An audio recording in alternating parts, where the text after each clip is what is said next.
Sebelum kita memulai materi, apa sih strategi go-to-market itu?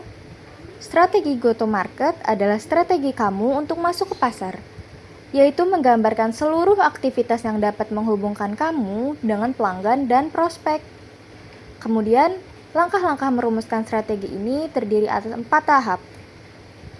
Tahapannya, yang pertama, apa cara terbaik untuk melakukan segmentasi pasar? Yang kedua, apa pekerjaan esensial yang dibutuhkan untuk tiap segmen? Yang ketiga, siapa yang melakukan pekerjaan esensial untuk segmen pelanggan? Yang keempat, seharusnya kita menggunakan sales langsung atau tidak langsung? Mulai dari pertanyaan yang pertama, apa cara terbaik untuk melakukan segmentasi pasar? Dalam merumuskan strategi go-to-market, dimulai dari pertanyaan ini, yaitu apa cara terbaik dalam segmentasi pasar. Sebelum masuk ke pasar, kamu harus tahu siapa segmen pasar kamu. Segmentasi pasar adalah proses kamu membagi total pelanggan kamu menjadi kelompok-kelompok terpisah yang memiliki karakteristik sama. Dengan demikian, kamu harus tahu karakteristik dari segmen pasar yang dituju. Segmentasi pasar memiliki 2 segmen. Segmen yang pertama yaitu demografi, segmen yang kedua yaitu gaya hidup atau psikografi. Segmentasi berdasarkan demografi adalah strategi umum saat kamu mengidentifikasi segmen pasar berdasarkan demografinya. Karakteristik demografi yang sering digunakan seperti umur, jenis kelamin, suku, status pernikahan, pendapatan, pendidikan, dan pekerjaan. Kemudian segmentasi berdasarkan gaya hidup dan psikografi adalah pendekatan segmentasi yang menekankan pada kegiatan, minat, dan perilaku bersama dari pelanggan tertentu. Bersama dan kegiatan yang dilakukan, segmentasi gaya hidup didorong oleh karakteristik seperti minat, sikap, dan nilai yang sama dari pelanggan tersebut. Kemudian untuk pertanyaan yang kedua, yaitu apa pekerjaan esensial yang dibutuhkan untuk tiap segmen.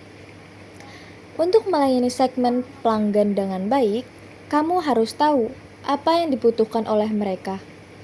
Pada dasarnya, ada 2 kategori utama yang dibutuhkan pelanggan, yaitu informasi dan logistik. Pada bagian informasi yang dimaksud adalah informasi terkait dengan produk yang kamu tawarkan, baik informasi utama tentang produk tersebut maupun informasi perbandingan dengan produk lain. Kemudian pada bagian logistik, yaitu mengenai aspek kenyamanan, ketersediaan, instalasi dan support, serta pembiayaan. Jika sudah mempersiapkan aspek logistik ini, segmen pelanggan yang kamu garap akan senang berbisnis dengan kamu. Untuk pertanyaan selanjutnya, siapa yang melakukan pekerjaan esensial untuk segmen pelanggan? Pertanyaan ini kaitannya adalah dengan saluran distribusi yang akan kamu gunakan. Setidaknya ada 3 jenis saluran. Saluran yang pertama adalah saluran langsung. Kau bisa menggunakan sumber daya internal untuk melayani segmen pelanggan kamu. Saluran yang kedua, saluran tidak langsung. Kau bisa menggunakan saluran eksternal seperti reseller atau distributor. Saluran yang ketiga, saluran kombinasi antara langsung dan tidak langsung. Untuk pertanyaan keempat, seharusnya kita menggunakan sales langsung atau tidak langsung ya. Ini merupakan pertanyaan refleksi, manakah yang lebih baik bagi startup kamu? Apakah menggunakan sales langsung atau mengandalkan sales tidak langsung? Untuk mengkaji hal ini, setidaknya ada 5 faktor yang perlu dipertimbangkan. Yang pertama, kepemilikan hubungan pelanggan. Jika kamu memiliki sales langsung, maka kepemilikan hubungan ada di tangan kamu.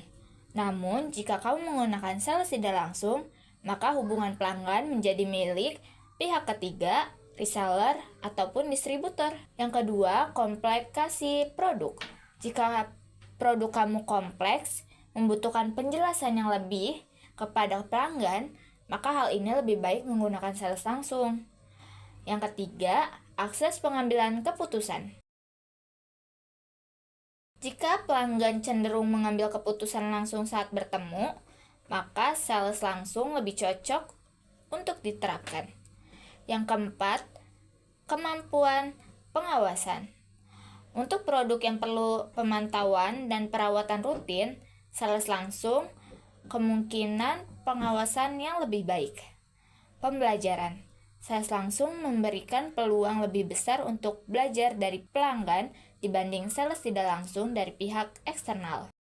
Selanjutnya saya akan menjelaskan tentang manajemen sales. Setelah merumuskan strategi go to market, kamu mengatur manajemen sales. Tujuan dari manajemen sales adalah membangun organisasi sales yang produktif, mengatur biaya penjualan agar lebih efisien, menjadikan aktivitas sales sebagai kegiatan efektif untuk menghasilkan hasil yang lebih baik di startup kamu. Selanjutnya, membangun organisasi sales. Untuk membangun organisasi sales yang efektif, kamu perlu mencari dan mengelola orang-orang yang tepat. Jika belum bisa mempekerjakan orang, kamu sendiri bisa menjadi sales. Jika bisa berinvestasi kepada SDM, cari orang yang bermotivasi tinggi dan bersemangat menjadi sales. Terima kasih.